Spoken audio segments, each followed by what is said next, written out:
Cada día sale el sol, nuevas esperanzas son. Dios habla a tu corazón, sanándote, alimentando tu vida con bálsamo de vida, con bálsamo de vida, bálsamo de vida. Bálsamo de vida con Rosmery y Reid. When we delve into the story of Job narrated in the Old Testament, we can find a story rich in spiritual teachings about faith, trials, and faithfulness. Job is not presented as just any man, but as an extraordinary example of integrity. The Bible says he was a man blameless and upright, fearing God and turning away from evil. May God bless and keep you. The title of today's reflection is The Value of Our Altar. Job's life was a testament of his constant obedience and sincere fellowship with God. Job not only lived for himself, but he also interceded daily for his children, continually offering sacrifices in case they had sinned or cursed God in their hearts. He was a man aware of the importance of spiritual life, not only of his own, but also that of his family.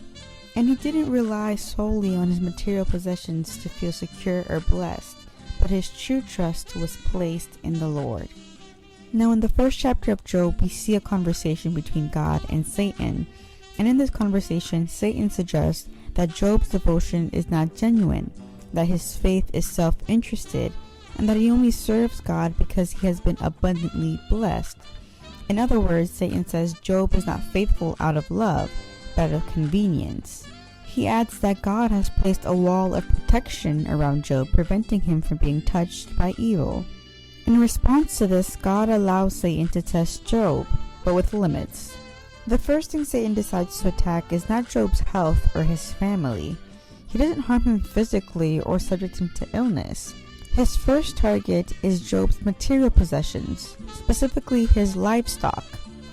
In Job chapter 1 verse 5, we are told that Job used to offer burnt offerings for each of his children according to the number of them all, saying, "Perhaps my children have sinned and cursed God in their hearts."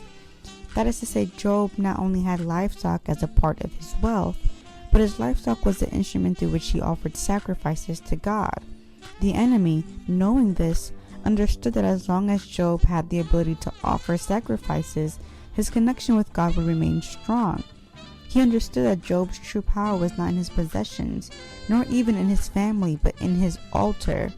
The altar was the center of his spiritual strength, the place where he remained steadfast in the presence of God.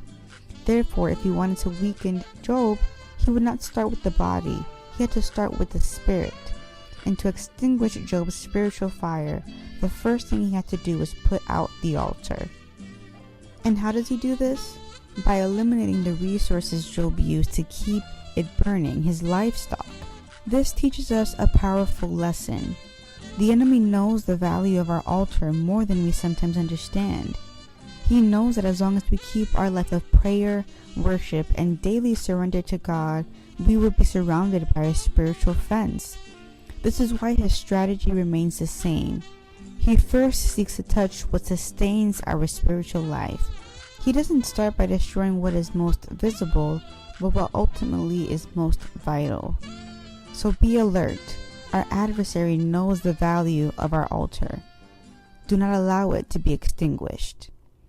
This is your sister Vanessa Ortiz, and may God bless you. Gracias por estar ahí, escuchando Bálsamo de Vida. Si estas palabras han edificado tu vida, escríbenos a balsamodevidareflexiones@gmail.com y síguenos en nuestras redes sociales. Reflexiones Bálsamo de Vida. Que su gracia te cubra en este día.